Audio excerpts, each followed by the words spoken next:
हम जो लिखते हैं ना अंधाधुंध लिखते चले जाते हैं पैराग्राफ में, उसमें मार्क्स नहीं मिलते। वो जो हमारा कॉपी चेकर है वो आपको नहीं जानता कौन बच्चा इंटेलिजेंट है, कौन थोड़ा बुद्धू है या थोड़ा कमजोर है।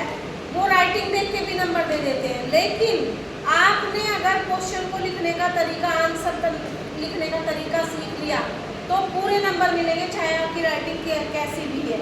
और उसका सबसे पहले क्या है कि हमारे पास 3 अंक का आंसर आएगा कि 3 नंबर का उत्तर लिखो, तो उसे हमें पैराग्राफ में नहीं लिखना है जैसे लिखा है। हमें कैसे लिखना है?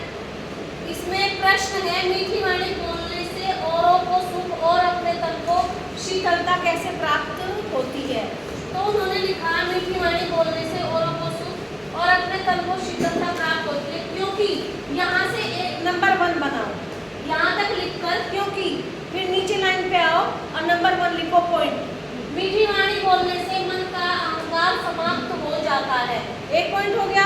अब दूसरी लाइन पे आओ, वहाँ लिखो दूसरा पॉइंट, यह हमारे तन को तो शीतलता प्रदान करती है तथा सुनने वालों को भी सुख तथा प्रसन्नता का अनुभव कराती है।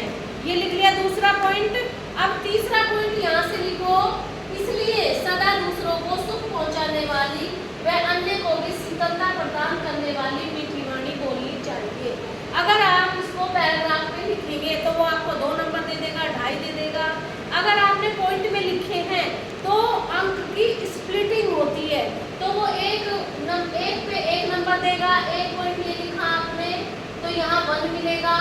दूसरा पॉइंट आपने यहाँ से लिखा तो यहाँ 2 अंक मिलेगा, 1 अंक मिलेगा फिर से, और फिर यहाँ से लिखा यहाँ 1 अंक, तो टोटल 3 अंक। फिर वो यहाँ पर 3 अंक लिखेगा, इसमें नंबर कट ही नहीं सकते हैं। अगर 3 पॉइंट लिखे हैं तो 3 ही नंबर मिलेंगे। तो आप इसको पॉइंट में लिखना, और जो मेन वर्ड होते हैं उसको अंडरलाइन भी कर सकते हैं, जैसे मीठी वाणी बोलने से मन का अहंकार, ठीक है, मन का अहंकार पे आप अंडरलाइन कर दो। फिर यह वाणी तन को शीतलता, और फिर इसमें क्या होता है प्रसन्नता। जो मुख्य शब्द है उन पे अंडरलाइन कर दोगे, फिर तो पूरे नंबर है, कोई काट ही नहीं पाएगा आपके नंबर। तो जितनी भी कॉपी में लिखने हैं आपको इस तरह से लिखने हैं।